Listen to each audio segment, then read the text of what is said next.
आज था फ्राइडे और काफ़ी बिजी भी था और बहुत प्यारा भी। हस्बैंड को सुबह काम पे भेजने के बाद मैंने अपना ज्वेलरी बॉक्स ऑर्गेनाइज़ किया, जुमा के लिए रेडी हुई, बच्चों के लिए चिकन बर्गर्स बनाए और फिर हम जुमा के लिए निकले। और आज का सबसे क्यूट पार्ट, रास्ते में इतनी ब्लूबेरीज लगी हुई थी कि हम रुक रुक कर उन्हें तोड़ तोड़ कर खाते जा रहे थे। फिर शॉपिंग, थोड़ी सी ऑर्गेनाइजिंग और एंड में घर का बना हुआ आलू गोश्त। तो चलिए अभी आप भी मेरे साथ एक प्रोडक्टिव फ्राइडे स्पेंड करें। यूके की लाइफ में मैंने एक चीज़ जो मुझे बिल्कुल नॉर्मल लगने लगी है, सुबह आंख खुलते ही सबसे पहले लंच बॉक्स की फ़िक्र होती है। आज मैंने सोचा कि हस्बैंड को भी थोड़ा स्पेशल लंच देते हैं। रोज़ रोज़ सिंपल लंच देकर मुझे लगता है कि वो भी एक दिन कहेंगे कि आज शेफ़ की छुट्टी है क्या।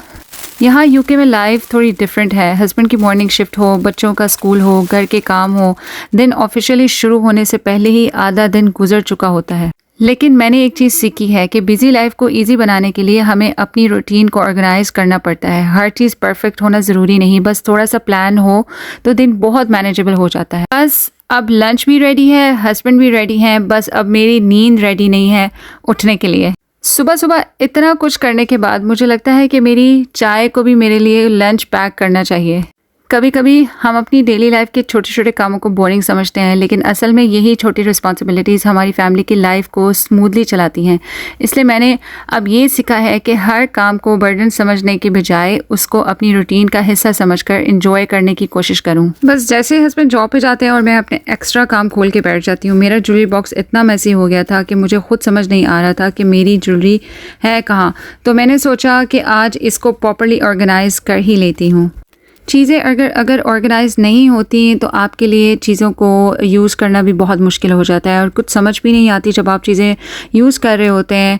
कोई ईयरिंग किधर पड़ा हुआ है, कोई इधर पड़ा हुआ है, सो वो बहुत मुश्किल हो जाती है। आई थिंक चीज़ें जब ऑर्गेनाइज हो जाती हैं ना, तो आप भी अपनी पर्सनैलिटी आपकी ऑर्गेनाइज हो जाती है। आपको पता होता है कि अच्छा ये चीज़ मुझे अब इसके साथ पहननी है और ये चीज़ मुझे इसके साथ पहननी है और ईजी हो जाती है लाइफ। बस इसके बाद मैंने थोड़ा सा हेयर केयर किया। जो मैंने रोज़मेरी का टोनर मैंने घर बनाया होता है, उसको मैं रोज़ाना बालों में लगा के उसको अच्छी तरह से मसाजर से मसाज करती हूँ। उसके बाद थोड़े से कपड़े आयरन करने थे और फिर जुमा के लिए रेडी होना था।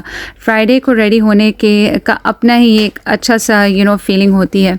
सो I feel really good when it's Friday. I feel like changing all the bed sheet of the house and I feel like the house should be like neat and clean, and so do the kids and me, and that's it. बस इसके बाद I just got ready for Juma and I mostly wear my really really good clothes because it's also sunnah, and you should also wear perfume. You should also take a shower and get yourself ready because it's a special day.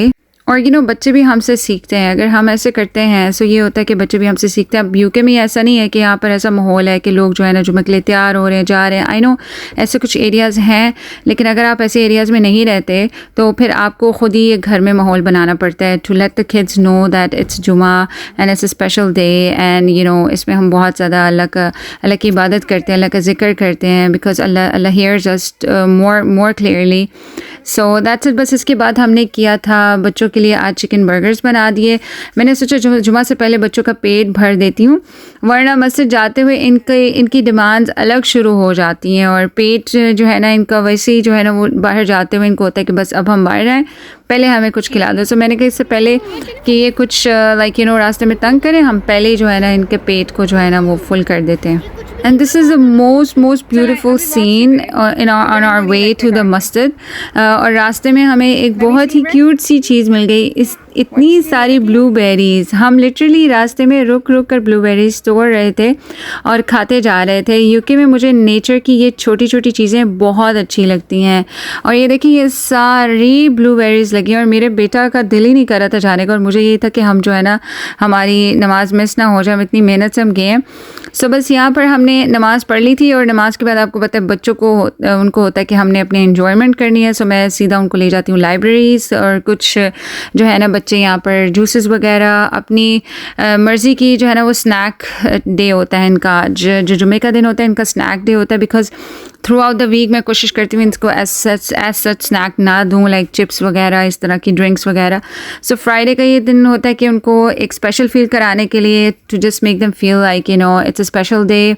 और हमने आज जुमा पढ़ा, अल्लाह का जिक्र किया, और माशाल्लाह इन्होंने आज काफ़ी जो है ना मस्जिद में भी काफ़ी जिक्र वगैरह किया और कुरान पढ़ा.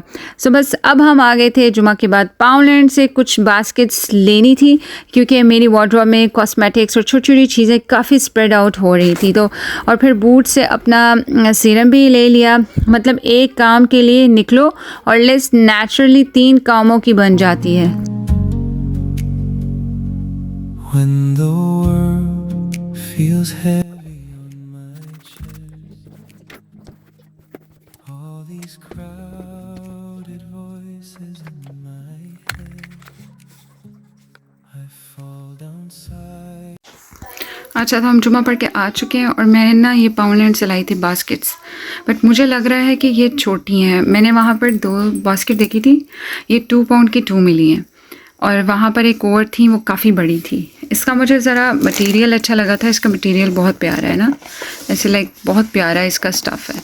लेकिन मुझे लग रहा था कि ये स्टोरेज ना कम हो गया. अब ये देखें चीज़ें ना बहुत स्टफ़ इन है.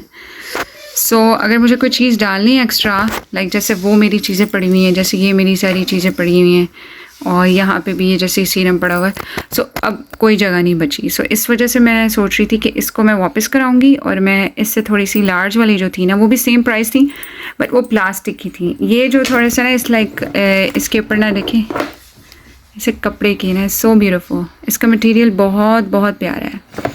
सो इस वजह से करके मैंने ली थी. लेकिन अब मैं जाऊंगी नेक्स्ट टाइम और मैं इसको चेंज कराऊंगी. ये मुझे लग रहा है कि इट्स टू स्मॉल. सो बस अल्हम्दुलिल्लाह आज हम जल्दी चले गए थे और हमने पूरा खुतबा सुना था. बस उसके दौरान मैं फिल्म नहीं कर सकी, बिकॉज़ मैं तब अपने हस्बैंड से बात कर रही थी वो जाते हुए मस्जिद के अंदर. सो बस फिर हमने अल्हम्दुलिल्लाह हम लोग ना आज बहुत जल्दी पहुंच गए थे. बच्चों ने बैठ के कुरान भी पढ़ लिया, हमने खुतबा भी सुना आराम से तसल्ली से, हमने नमाज़ पढ़ के. तो फिर हम जो थोड़ी बहुत हमने चीज़ें लेनी थी, लाइब्रेरी जाना था, बस वो करके अब हम घर आए हैं. अब मैंने बनाना है खाना और सफाई वगैरह करनी है. So I will see you then. और बस यहाँ पर मैं बनाना शुरू हो गई थी अपना आलू गोश्त. बिल्कुल सिंपल तरीके से मैं बनाती हूँ. पहले भून के इसको गोश्त को उसमें टमाटर वगैरह डाल के इसको प्रेशर दे देती हूँ, फिर निकाल के इसको दोबारा इसको भूनती हूँ, उसकी यखनी अलग करती हूँ और डाल के आलू डाल के फिर उसको दोबारा से 5-6 मिनट इसको प्रेशर दे देती हूँ. मज़ेदार सा आपका आलू गोश्त तैयार है. सो बस कभी कभी दिन में कोई बहुत एक्स्ट्रा ऑर्डिनरी चीज़ें नहीं होती, लेकिन इतनी छोटी छोटी चीज़ों में पूरा दिन यादगार बन जाता है. जुम्मा, बच्चों के साथ टाइम, रास्ते की ब्लूबेरीज़, थोड़ी सी शॉपिंग और एंड में घर का खाना. अल्हम्दुलिल्लाह सिंपल डेज़ भी बहुत खूबसूरत होते हैं. आपको मेरे फ्राइडे की सबसे क्यूट मोमेंट कौन सी लगी, ब्लूबेरीज़ वाली या चिकन बर्गर्स वाली? मुझे तो ब्लूबेरीज़ वाली बहुत पसंद आई. कमेंट्स करके ज़रूर बताइएगा. इसी के साथ निकाबी UK signing off. When the world feels See you guys. Allah Hafiz. Take care. See you guys in the next vlog. And तब तक के लिए मुझे अपनी दुआ में याद रखें. Allah Hafiz.